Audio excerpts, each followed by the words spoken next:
Welcome to The East Angle, a podcast about the East, broadly defined, exploring international relations, politics, and history. When time allows, we will also delve into world events and our shared passion for football. I'm Ra Mason, and this is my co-host, Sherzod Muminov. Welcome to another episode of The East Angle, a podcast that we have been doing for a few months now, and Episode 7. Episode 7. And we now have a YouTube channel, as some of you very well know. So for all of you out there watching the YouTube channel, like and subscribe us so that you can get more of these amazing conversations. Yes, some of you actually might be watching us on YouTube. We have to say we are still quite new to this, as you might have noticed. This is the 7th episode. We have been learning, and we have been trying to reach out to as many people as possible. And recently we have actually been uploading all our podcasts also on YouTube. So when you click like, and especially if you click subscribe, the YouTube algorithm will recommend us to more people, and that will help us to reach out to more audiences. So Absolutely. Absolutely. And this is the time for giving and receiving just before Christmas. So the perfect time to give us a helping hand. And actually, on that note, I think maybe we should start this episode on Christmas in Japan, Sherzod. What is Christmas in Japan all about? Is it celebrated? And how does it differ from Christmas elsewhere? Absolutely. That's a very good thing, I think, to mention, because I've always been kind of quite surprised by Christmas. I mean, I have to say I grew up without any Christmas tradition, and the first time I experienced Christmas was when I came to the UK, to Manchester, to study. For us, and I will tell you a little bit about the Soviet kind of version of Christmas, or the New Year, the Soviet New Year. But in Japan, the first time I went to Japan, you still get the Christmassy, I think more and more with each year, you still get the Christmassy feeling, you still get the lights, town centers, shopping centers. Obviously, Christmas is a massive marketing thing. But Christmas isn't the same in Japan as it is, for example, in the US or here. And why isn't it the same? Well, because it doesn't have that long religious tradition, right? And whether you're religious or not, that creates some kind of cultural phenomenon that goes deep, deep, deep from when you're a small child. Somehow you kind Does of... it? I think so. I think so, yeah. Come on. Let me challenge you on this. This country, for example, is probably more secular than most countries I know. Japan, interestingly, is also a very secular country. I've been reading a book about Japanese religion. We can talk about those. But actually, I don't think that Christmas is religious anymore. At least in places like Britain, it is a massive marketing thing, isn't it? So, but in Japan, it's really only a marketing thing. It's utterly commercialized. Right? I agree. And I on know that, it's very vague and somewhat bizarre to say the Christmas magic or the magic of Christmas or something, but it's just not there in Japan, It's not.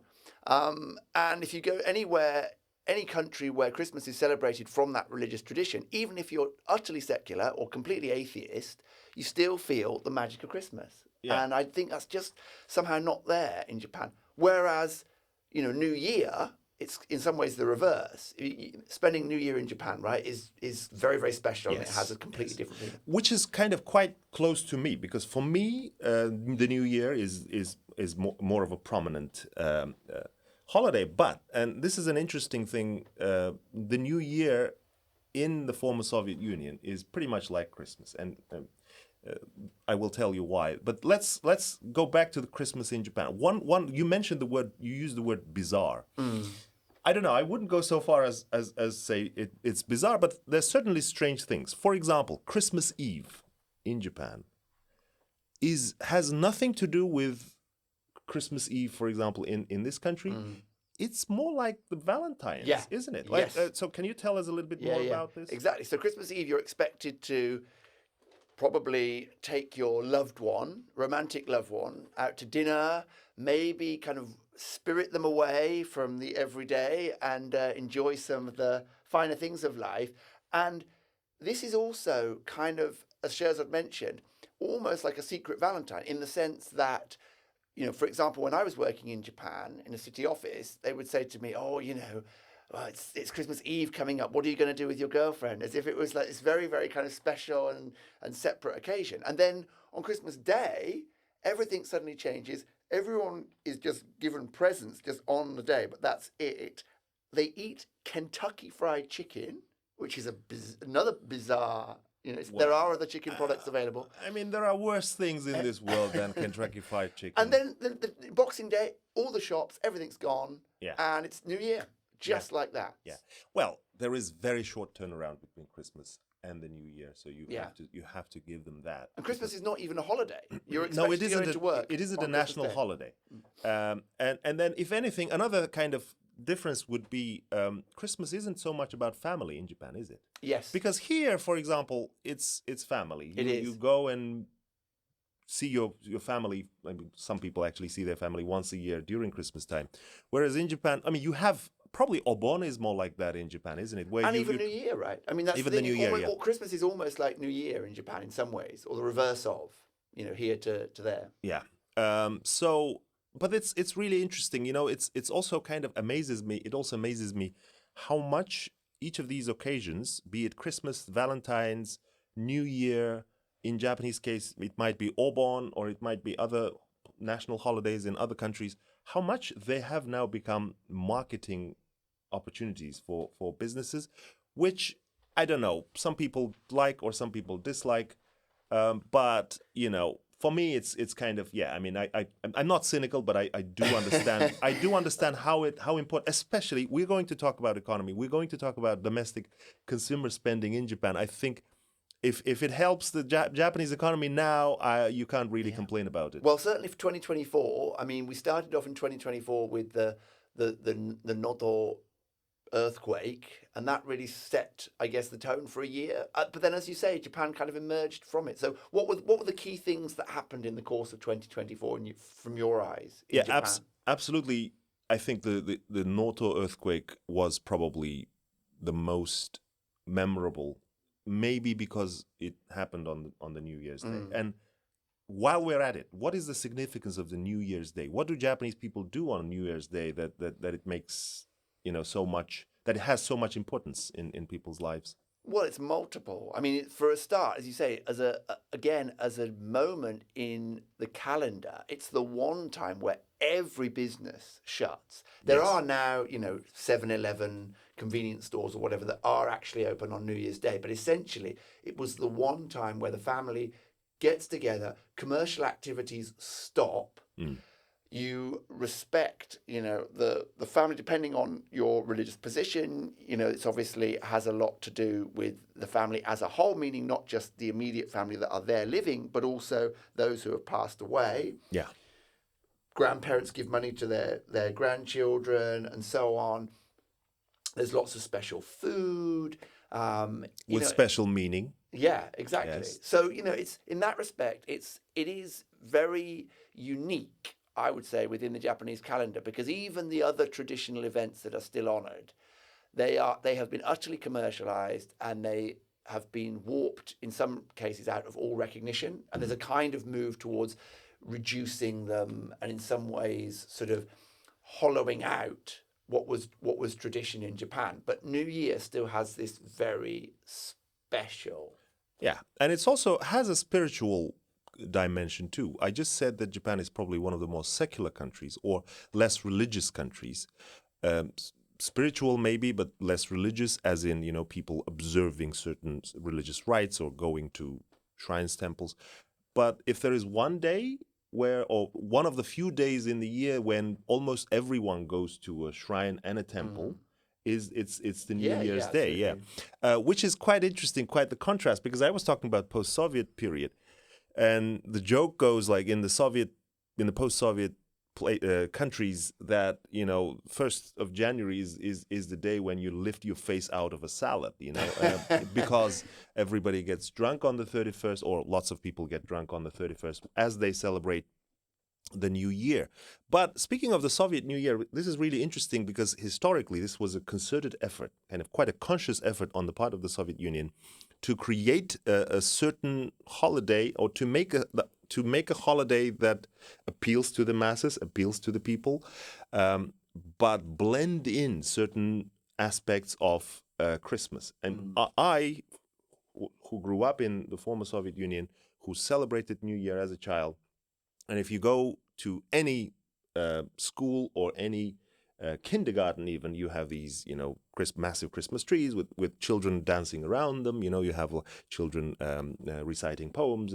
You have the Soviet version of Santa Claus, who is called Father Frost, or if you translate it from Uzbek directly, it is Grandfather Snow. Excellent. But he's not alone. He's not the guy who kind of sneaks into your house and leaves presents. In our countries, you have to earn your present. Oh, fantastic! So you need to. You can't just get a present for being good or naughty, or for being good. But you you have to earn your present. But the Grandpa Snow doesn't come alone. He has his granddaughter, who is Snow Girl. I don't know how you translate. Yeah, Snow Girl would probably be. And the interesting thing is, all of the paraphernalia is still there. You still have the tree. You have this tall, white-bearded, wearing red, of course, old man who comes with a bag of gifts, with some rabbits and with some, other tiny animals following him on the postcards with his young granddaughter. You still have the party, but it's not called Christmas. Yeah. It's called the New Year. And it's very secular in the Soviet tradition. I think New Year is celebrated everywhere, but what really strikes me is the fact that they don't celebrate Christmas. And in the Russian context, 25th of December wouldn't make sense anyway, because the Orthodox Christmas comes in January. Right. So they kind of amalgamated, they jumbled these two things together to create this kind of typically Soviet, which is kind of very interesting contrast to me, because I never I didn't even know what Christmas was. And that's still the case now. Is it even after the political transformation out of the Soviet Union? I think certain things changed, and there are local traditions, but a lot of that Soviet tradition still survives. So lots of people, especially people of the older generations, will watch certain films on those days, which are Soviet films, which I find kind of a bit boring, but people do that. But in any case, the traditions that people don't often stop and think where this comes from. People just don't realize. And some of those traditions, for example, making a certain salad, or eating mikan, the oranges. In Japan, you have also certain foods that you eat on that day. But a lot of the foods that lots of former Soviet people eat on New Year's Day, or the salads that they make, or, I don't know, the drinking tradition, it all dates back to the Soviet Union. Right. And it was kind of the uniform tradition. I mean, enough about the Soviet Union. Well, I was just going to say, it's fascinating because of the fact that you've got massive political influence on cultural tradition, and that transforms a whole piece of society. And speaking on political transformations, another earthquake. Another earthquake in Japan, which is also a political earthquake. So has that reshaped, or has that been the standout feature of 2024 in Japan? Is this going to now mean that we have a completely different complexion? Yeah, it's quite possible. It's very interesting because what Ra is talking about, and this is the second big thing I think that happened in 2024 for the first time in 15 years now, and only the third time since 1955. Since 1955 that this has happened, when the LDP, which is the Liberal Democratic Party of Japan, not liberal, which is not liberal, nor is it democratic, nor is it a party. And the reason why we use this because we are academics who teach Japanese history and politics, and it's a good quote. We like to kind of give it to our students, but there is a reason. It's not liberal. I mean, it's quite obvious. Anybody who looks into its history, it's probably more nationalist than it's liberal. As Paul O'Shea in our previous episode told us, it's a very broad church, so it unites lots of people. And covers lots of that political spectrum. It's not democratic because some of the measures that it has taken over the years. Also the fact it's part of the Iron Triangle, right? Which is the big business, the bureaucracy, and the LDP. This Iron Triangle rules with the support of the United States Japan. Yeah. That's not really a democratic organization. No, it isn't. And No. we saw that in And- the few instances when another political force, such as the DPJ, took power. It was utterly undermined by that iron triangle with US backing. Yeah, so basically what Rai is talking about, it's kind of a rigid system or structure that was founded or established with mutual interests in mind during the Cold War period. And a lot of the people who actually led Japan during that time, they had single-minded goals in which they wanted, Americans of course wanted to secure Japan against communism. And hence, lots of conservative people found themselves, including former Class A war criminal suspects, found themselves in the highest offices of the country.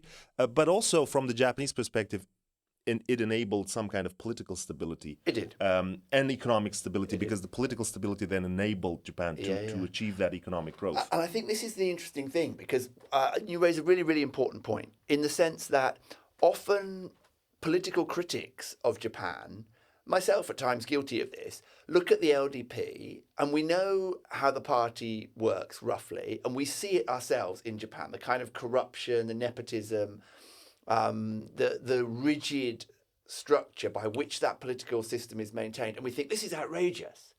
But it's worth noting that if you ask the Japanese population, as there are numerous polls and other things that illustrate, that although there are plenty of people who dislike the LDP and so on, the Japanese populace is not unhappy with the status quo, generally speaking. And it's also true that the LDP rule without a majority, without a majority of the popular vote for most of their reign. They usually have around 40%, generally. It's kind of fluctuated. But that doesn't lead to a society that is suppressed and angry and wanting to overthrow the government. So again, you have to put it in the proper context of Japan and understand that Japan is not the same as other political environments. And Absolutely. you can't simply take one tool and say, or one narrative and say, oh, this is undemocratic and outrageous and needs to be transformed, when you're looking at a country which, as you mentioned, even to me just off mic and off camera, Japan is now actually looking at potentially an economic revival, right? Yeah, and that's probably one of the things that we will discuss after this. But to just return to that point about LDP and what happened, to kind of we both kind of went astray a bit with our discussion of what LDP is and what it isn't in the Iron Triangle. The fact is, for the first time in 15 years, LDP, the beast that we are discussing, and the reason why we say it's not a party, it's because it's much more than a party. It's more of a movement. It has its base mostly in rural areas. Obviously, you have all the other interest groups of all stripes. You have obviously lobbying. You have the Keidanden, and many other things, that everything kind of geared towards keeping Japan a relatively conservative and economically liberal, export-oriented economy, which is changing. We will come to that But again, again. I think even economically liberal, I think you have to be careful using words like liberal. I mean, Relatively liberal. Yeah, Relatively depending on liberal. relative to what, though. I mean, there is lots of ways in which Japanese economy is still very protectionist, but that too has been very effective. Yes. For example, Japan has an unbelievable financial deficit, one which most countries would be considered on the brink of bankruptcy with. But it's not the case in Japan. Why is that? Because most of that debt is held domestically. Yeah, it's and so, owned by the Japanese pensioners and other domestic funds. Yes, and obviously we can spend long time discussing all of this, but the implications of this political earthquake, as Ra called it, can be quite significant, in the sense that, Paul said last time that it probably won't matter much in the short run. In the long run, at the very least, this might be the wake-up call for the LDP to maybe kind of revise some of its strategies and some of its practices. And it's worth bearing in mind, though, as well, for some of our listeners who may be not familiar with Japanese politics, the LDP, despite losing its majority, is still in power. Is still in power. So we're talking about the third time third time since 1955, but in fact, the LDP is cobbling together a government. And the interesting thing really is to see to what extent the opposition parties and its own junior coalition partners are able to put pressure on it to make certain kinds of economic and political revisions. And, it will be interesting because we're at a time of great political turmoil. Look at the situation in the world where you have chaos and horrendous conflict raging. Japan has to respond to that in certain ways. It's not immune from the global economy or from the geopolitical shifts. And we know, for example, that only last year and the year before, under the LDP leadership, Japan implemented policies which vastly expanded its defense budget. Yes. Post-war unprecedented levels. And these are all things which are going to have to be justified to the population in the context of a chaotic political environment. So it is a very interesting time in Japanese politics and economy to see how Japan tries to position itself vis-a-vis the rest of the world. That's possibly another really big development, and historically speaking, because Japan, those of you who know a little bit of its history, for a long period of what we call high economic growth, Japan didn't really expand its economy much, or at least on paper it said we will keep it to 1%. But then as the economy grew, obviously the defense spending also grew. So the defense spending has always been kind of quite considerable in the Japanese case, at least comparatively to certain countries. To most countries. Until very recently, I think that defense spending was much higher than China's.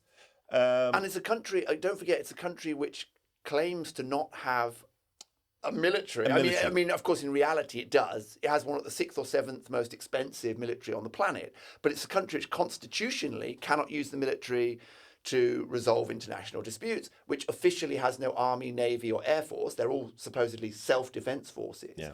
So in those regards, but then, yes, I mean... Ra, you, like, as one ad in The Economist, I once saw, and I remember probably till the end of my days, you can call a viper Rosie, and Rosie... the viper will not be less deadly. Yeah. So yes, we can call it SDF, but it's one of the most advanced conventional armies in the world. Although our good friend Garen Malloy would probably disagree with us, we might be overestimating its might. But I'm just talking about equipment wise. I think it's quite advanced.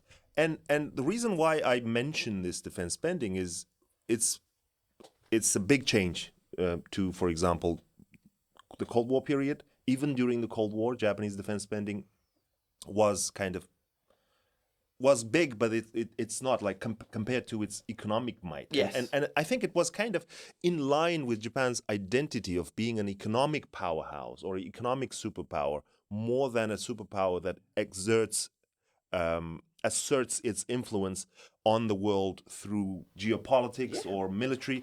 And it now used to be described as a political giant and an economic giant and a political pygmy. Exactly.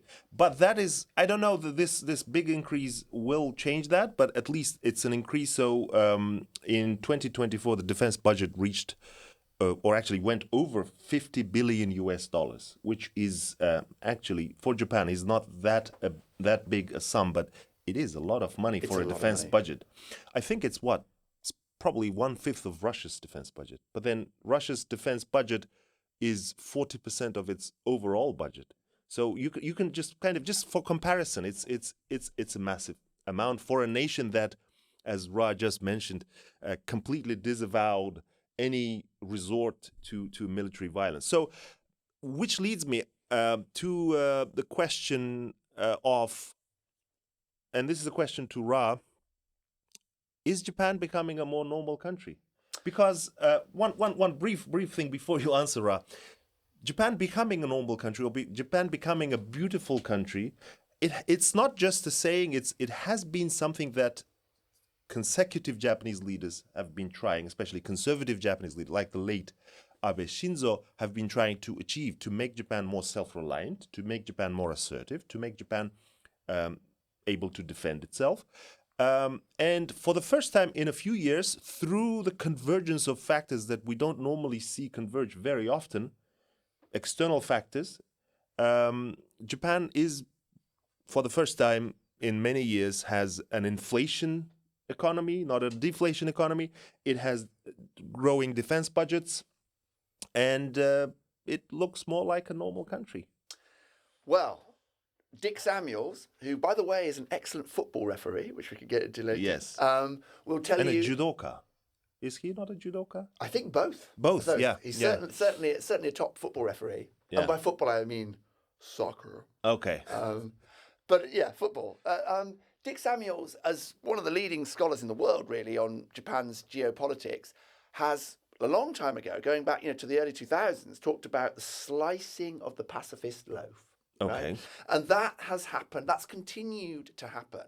So we have a situation now where that loaf has been sliced so thin that pacifism, as some of my Swedish colleagues would say, is dead in Japan. And I think what we have is a more normal country. It's not entirely normal because it still has that strange structure that we talked about, and for reasons that we probably don't have time to go into, still keeps the wording of its American drafted and Japanese ratified constitution. So it still has this legal document, which is a kind of cap in the bottle on potential militarism or expansionism, or even, as Sherzod described, a more independent and robust position within the region.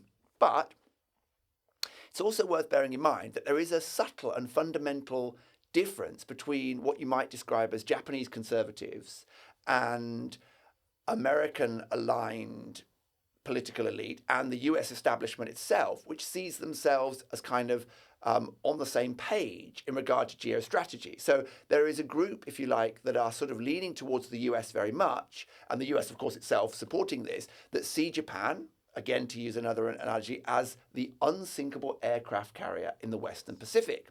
But there is also a powerful group, headed, I would say, perhaps by former Prime Minister Abe, who actually have a totally different view of Japan, or maybe I should say subtly different view of Japan. People like Ozawa Ichiro would be another one of these, whereby Japan actually, in almost alignment with the US, but actually slowly moving away from US conservatism to a more specific historical identity of Japan, as kind of restoring Japan's greatness, harking back to the Meiji era and bringing that into the current era. Is that normal?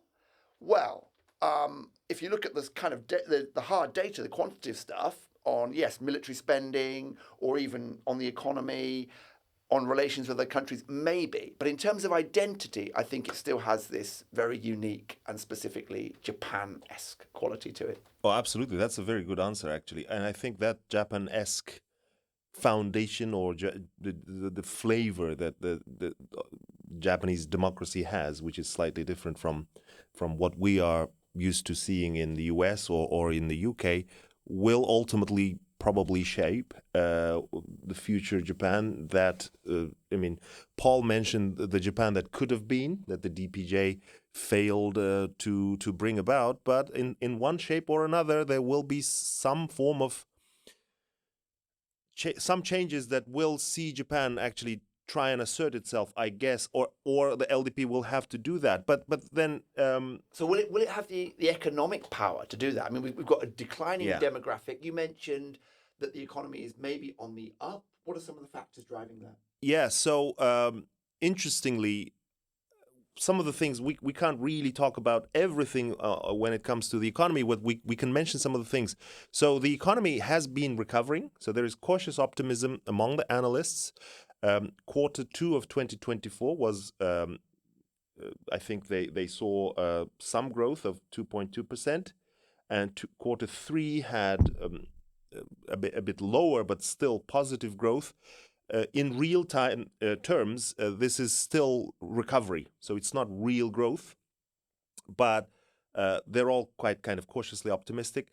Interestingly, one statistic that really kind of baffles me, and Ra will tell us if it's strictly related to a cheap yen, or maybe it's something else, maybe there's a cultural element to it. Maybe we should invite our cultural history colleagues to talk about the impact of Japanese soft power on tourism. But this will probably be the year in which Japan will have the record number of visitors from overseas.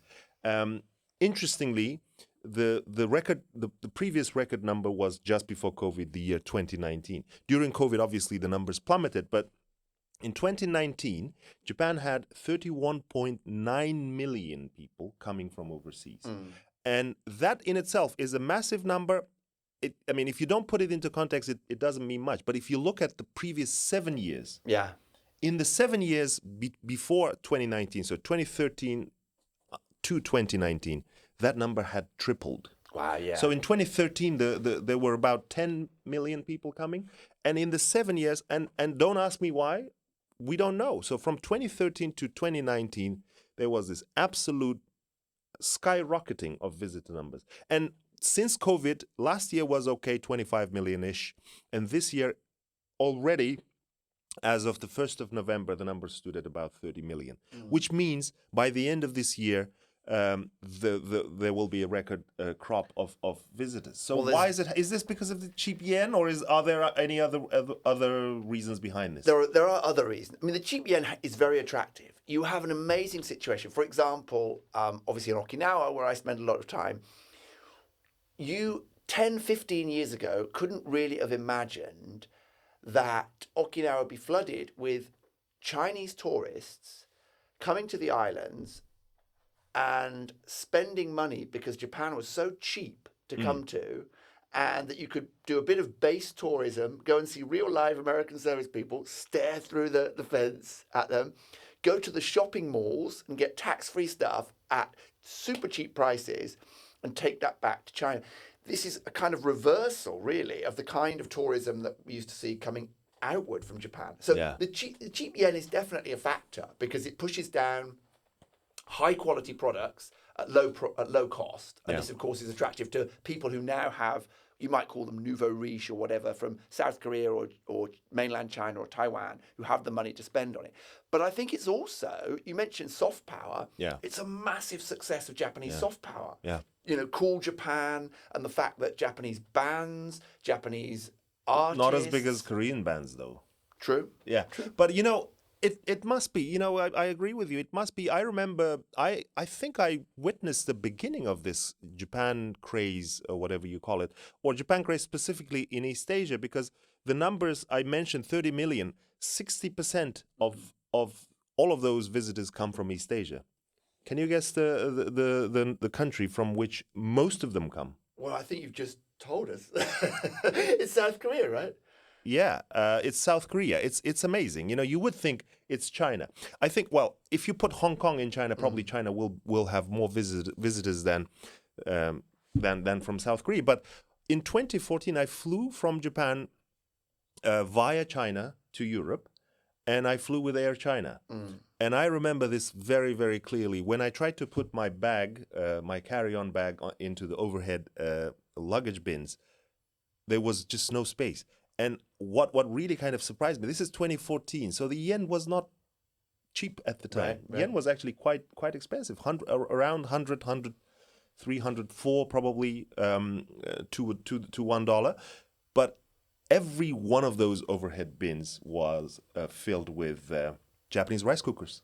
Wow. So Chinese people were coming, obviously to sightsee, probably to visit Japan, but then were returning to China with Japanese rice cookers. Yeah. I don't know if that has changed, but ultimately that was already the beginning of that kind of the wave. And this is why it's quite important for Japan to keep good relations with its East Asian neighbors, because Japan really cannot survive without them. Well, also that links to your point on normalization. And we tend to talk about normalization in terms of, is Japan a normal nation militarily? But in some ways, the more interesting question for me, and probably for most people who've spent a long time in Japan, is Japan becoming a more normal nation socially? And I think the massive influx of foreigners, it's had a very uneven effect. And that, if I'm being honest, there's been some very unpleasant outcomes in terms of sort of racist responses, or, you know, unfortunate kind of sectors within society that are now suffering as a result of this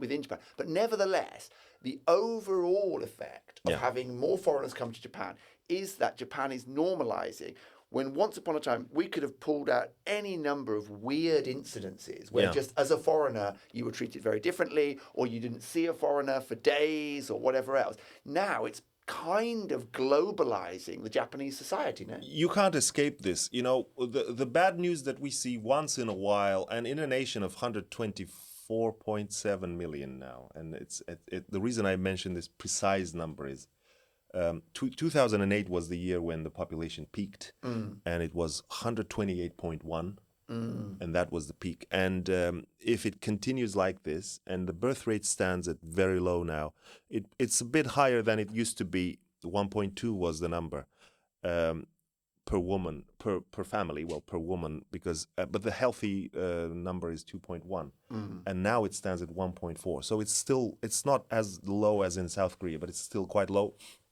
So I think it's inevitable that in a nation that has that kind of population decline, and projected numbers are 2065, Japan's population will be 88 million.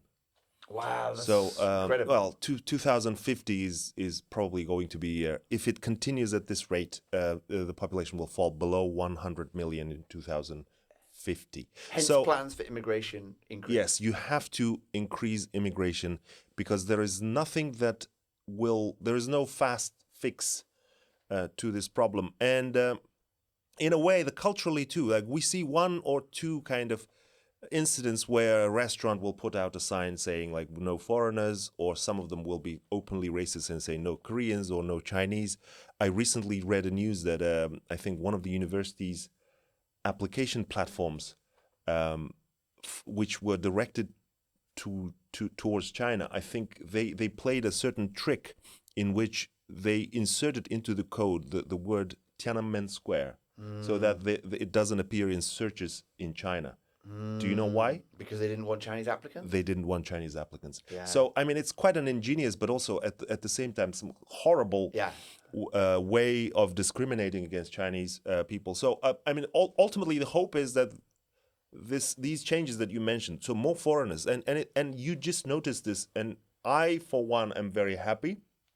So, because you go to a combini, and you mentioned 7-Eleven, I see lots of Uzbek guys working in combinis in Yokohama, in Tokyo. Yeah. One of them actually saved me when I was late out at night. I arrived very late in Tokyo. I couldn't get into the guest house of Waseda University.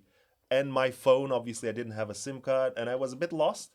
And I went to 7-Eleven. There was an Uzbek guy who helped me out. I could use his phone to call my friend and stay with my friend. So, and you see that... In most jobs, you will see more and more foreigners, like care workers, I think service workers, cleaners, and hopefully as time passes, more skilled workers will also go to Japan.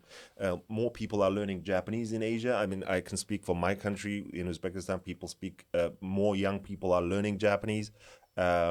So Japan will need that. And I think I ultimately can, as an optimist, I think that change in mentality that will be a little bit more kind of lenient towards foreigners, hopefully will come. Yeah. Because Japan, at the moment, you really cannot compare it to Britain or to Europe, because there is awareness of immigrants in Britain or in Europe, but at the same time, on an individual or kind of on ground level, there are more protections for them while they're here or once they're here, and people also treat them slightly better, I think, than in Japan. Again, I don't want to be unkind to the Japanese, but it's probably unimaginable some of the discrimination that you can actually see in Japan, especially to Asian migrants. Yeah, it's quite kind of institutionalized and endemic. So is that, I mean, we also mentioned the political transformation. You've obviously done a lot of work on the history of Japanese politics. In fact, I think you're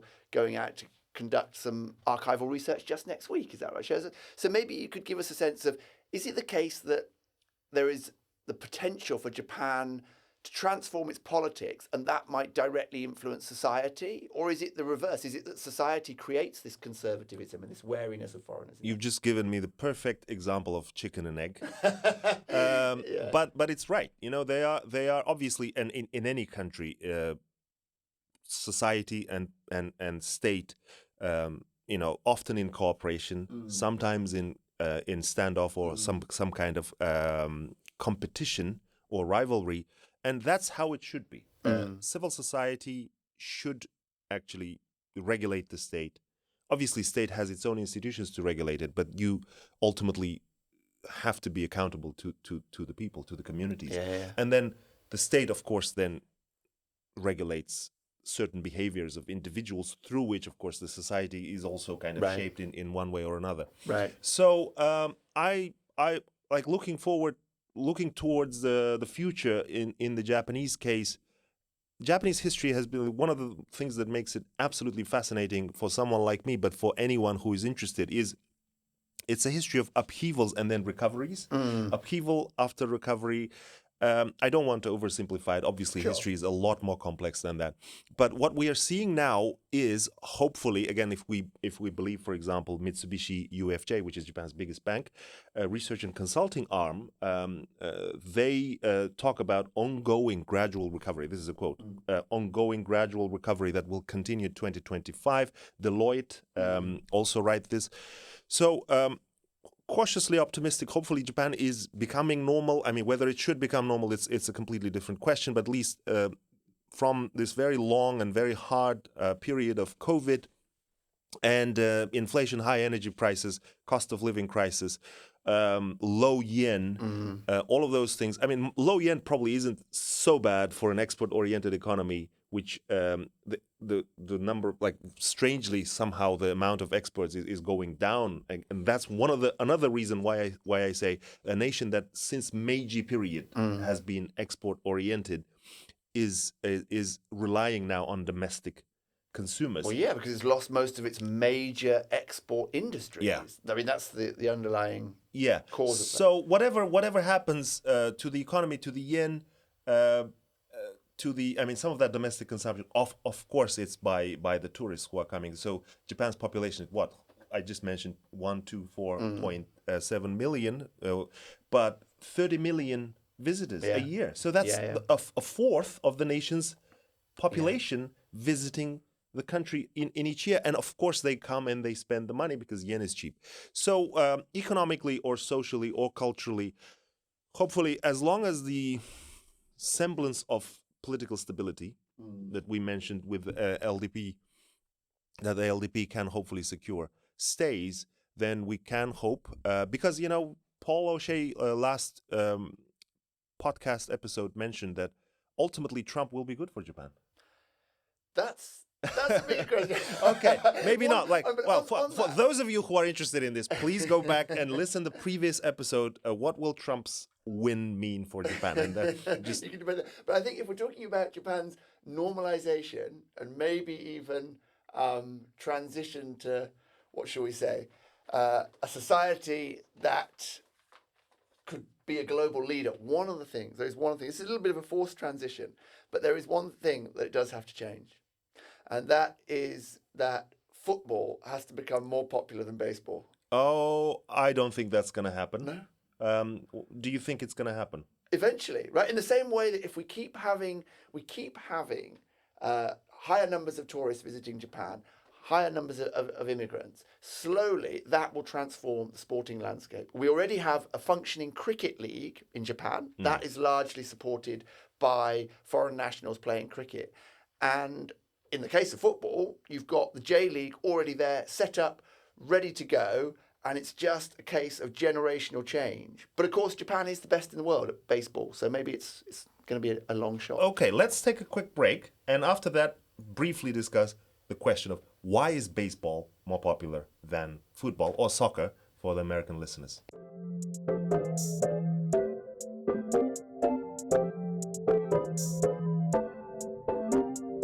And we're back. So, why is it then that football is not more popular than baseball? That's one of the questions that I've actually thought many, many times. I remember once sitting in the immigration office waiting for, there are long queues, as you know, and there are always TV screens. And I spent, I think, half a day in that waiting for my documents to be processed. And there was this high school baseball tournament.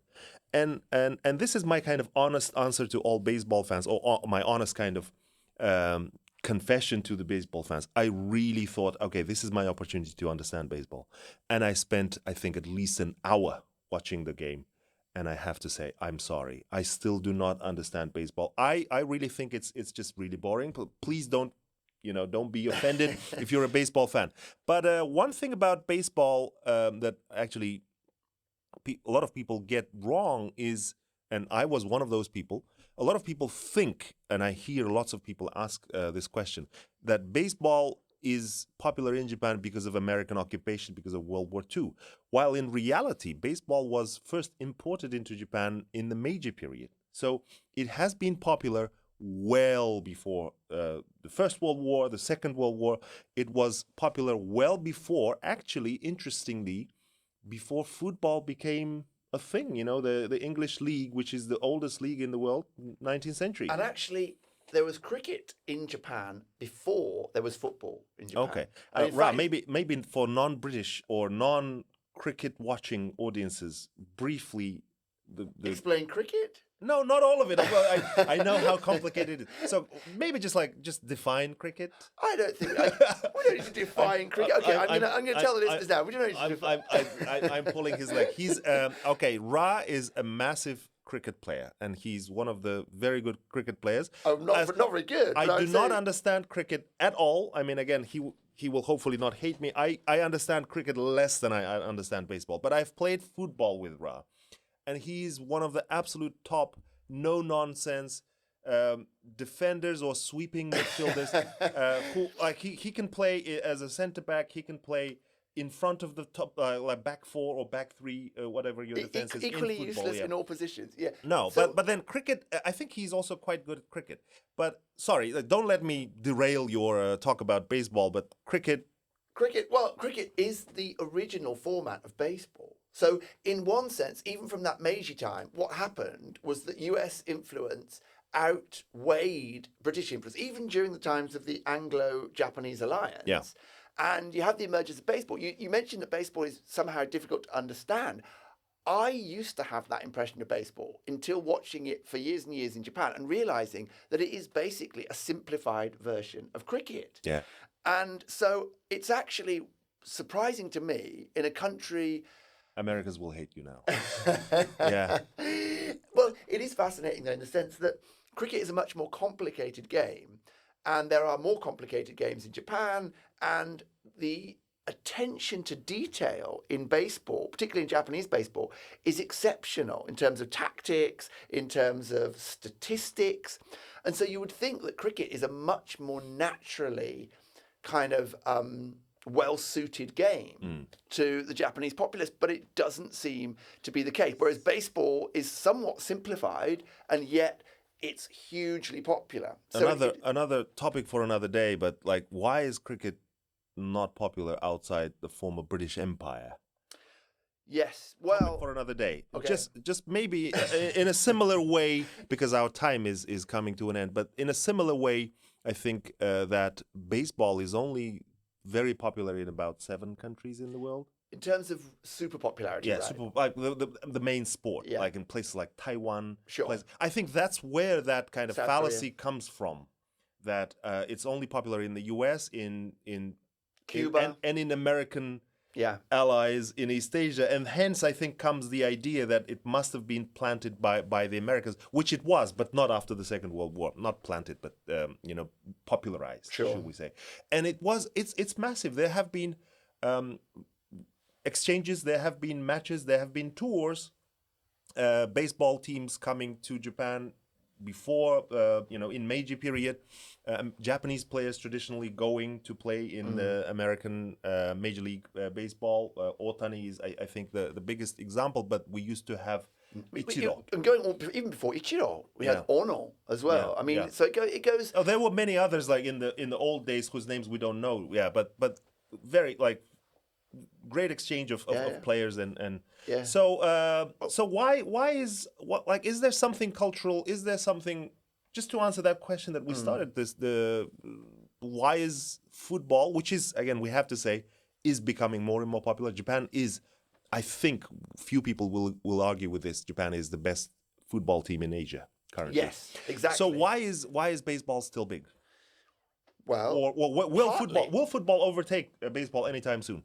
not anytime soon. because not? Japan is so successful. It has created this identity around baseball where Japan is the best in the world at baseball. Japan wins the baseball classic more times than anyone else. It defeats the United States. And it probably somehow, if I was a kind of cultural anthropologist or maybe a historian, I would look at even the way in which baseball has been created as yakyu, these two kanji characters, which in a sense exactly reject the imposition of these things. Whereas football in Japan, much as the Japanese have become excellent at it, is still a very foreign sport. Yeah. It's still soccer, and it's still... Very interesting observation, Rob, because I've never thought about this. Yakyu, field ball. Well, I think what the significance of what Ra said is there is the word baseball has like a Japanese equivalent, which is written with Japanese characters, and not soccer as in, which is kind of like a double insult for a British person like you, isn't it? They call it soccer, but they also kind of write it in katakana. But then we can't really deny the successes of the Japanese national team, especially women's national team. Nadeshiko Japan, world champions. Beat the greatest female national team in history, which is the United States. So, which is another interesting country, which is another topic for another day, I guess. And on that topic for another day, maybe we'll have to gather up our topics for other days. Yes, and we will do them in 2025, and we really hope to see all of you in 2025. So thank you very much for listening to our podcasts, for watching us on YouTube. Please, as we asked earlier, like and subscribe. Please share this. If you thought that this was useful or interesting, or both, please share this video or this podcast with the people who you might think will benefit from them. And anyone at all. And we will see you in 2025. Have a Happy New Year. Thank you. Happy New Year and Merry Christmas. This podcast has been produced with support from the Faculty of Arts and Humanities at the University of East Anglia, UEA. The hosts are grateful to the UEA Media Production team. Technical assistance has been kindly provided by the technicians at the UEA Media Suite, who have also engineered and edited this episode. The views expressed in this podcast belong solely to those who express them and do not represent the views of the university or its affiliates.